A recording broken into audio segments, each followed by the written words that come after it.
We're here at Regent University in Virginia Beach. After college, I spent a year traveling the world with the renowned apologist Josh McDowell, preparing myself to be the next him. But then about 8 months into my time with him is when I began to question the credibility of the stuff he was preaching and the stuff I was going to be preaching and was already preaching. And I read this quote by Thomas Fuller, "Truth fears no trial." And from that quote, I realized that if truth wants to be challenged, only false ideas fear being criticized. And so after my time with McDowell, I took some time, put my career plans on hold, and then just for the first time ever, completely challenged everything I grew up believing. And a lot of that took place right here, because after my time with McDowell was done in May of 2007, I needed to still do something, so I came to grad school here at Regent University and studied global politics and journalism. And it was from the fall semester of then to March, the fateful March night on the second floor of this library, during that whole time where I was just challenging everything I grew up believing. And that search kind of came to a conclusion, or at least it hit a milestone one late night here when I finally had made my decision that I couldn't do this anymore. I couldn't become an apologist because there was no evidence. So I'm going to go back to this spot now and actually see where probably the most seminal moment of my life took place.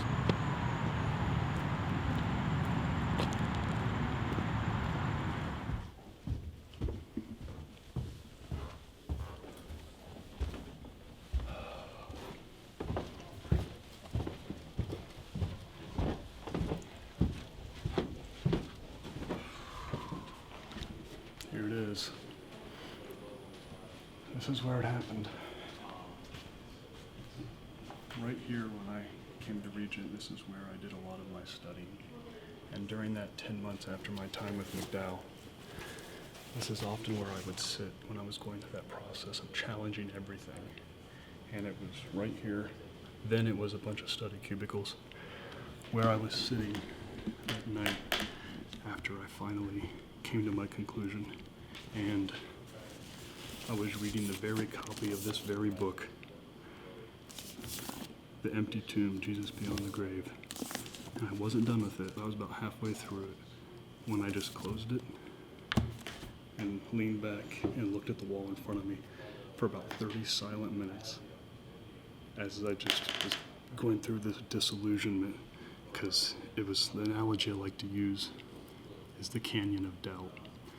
And the canyon of doubt is here. Here's the cliff of unbelief and the cliff of belief. And evidence can shrink the canyon, but then faith gets us the rest of the way, and it bridges the doubt so we can get to belief. But during that 10 months, as piece by piece all of Josh McDowell's arguments lost credibility, the canyon of doubt kept getting wider and stretching my bridge of faith to its capacity. And it was here that night where finally the canyon of doubt got too wide, and I could no longer connect my bridge of faith to belief. And after those 30 silent minutes, sitting right here, staring at that wall, I finally said out loud to myself, I don't know what the truth is, neither does anybody else. I'm an agnostic.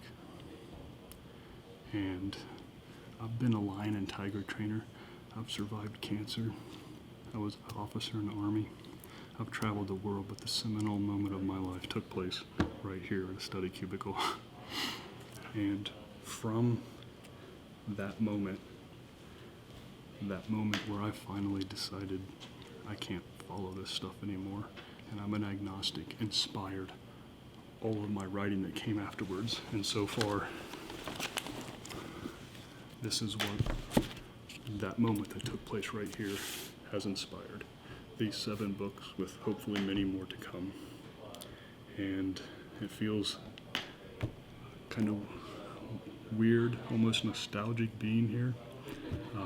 I've been back one time since, and it was many, many years ago. And I took a picture of the cubicle where I was sitting, and it's now framed and it sits on top of my bookshelf. And I wish I could have taken that study cubicle home with me and just put it somewhere in a corner of my house. Yeah, it's weird being back here.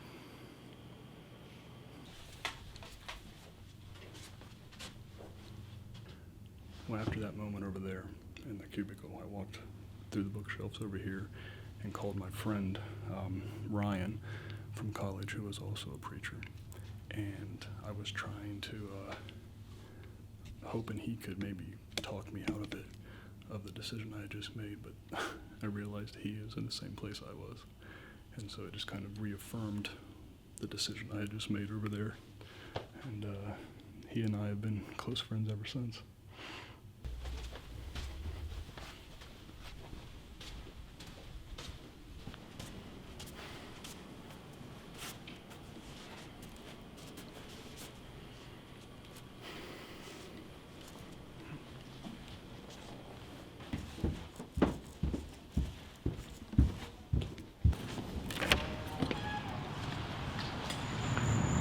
And after that moment in the library, when I finally was honest with myself that I'm an agnostic, I don't know what the truth is, I walked outside, it was probably 11:30, midnight, and I was kind of having a little bit of a panic attack because I knew my whole life the dream of writing and speaking and being the next Josh McDowell, that dream was probably done. And I didn't have a plan B because the military wasn't letting me in because of cancer. But anyway, I just kind of stopped right here in front of the library and just kind of trying to regather myself and gather my thoughts. And the irony of the moment wasn't lost on me, because over here is the cross-shaped building where the 700 Club is filmed, and then over here is Pat Robertson's house. So, in one of the most dogmatic places on the planet is where I fully freed my mind of dogma. And I had that thought in that moment. But then I went from here and I drove to the boardwalk along the beach, and just for 2 hours was crying out, yelling out to the sky, God, if this stuff is true, you've got to come to me, because I have gone as far as I can. And didn't hear anything, obviously, and for about 3 weeks I kept coming back here, and I was having a real hard time trying to just figure out my mind. And then I finally called Josh McDowell and said, we got to talk. And it was about 3 weeks after that night on the second floor of this library where I finally became an agnostic. I flew to Iowa where Josh's tour was taking place, and we had about an hour-long debate, just he and I, in the lobby of the hotel. And I realized after that he didn't have any other arguments than what I'd already discredited. And that was kind of the nail in the coffin. I flew back here, and I lasted here about another 2-3 months where I just couldn't be here anymore. I couldn't be around this atmosphere, and I went back to Ohio.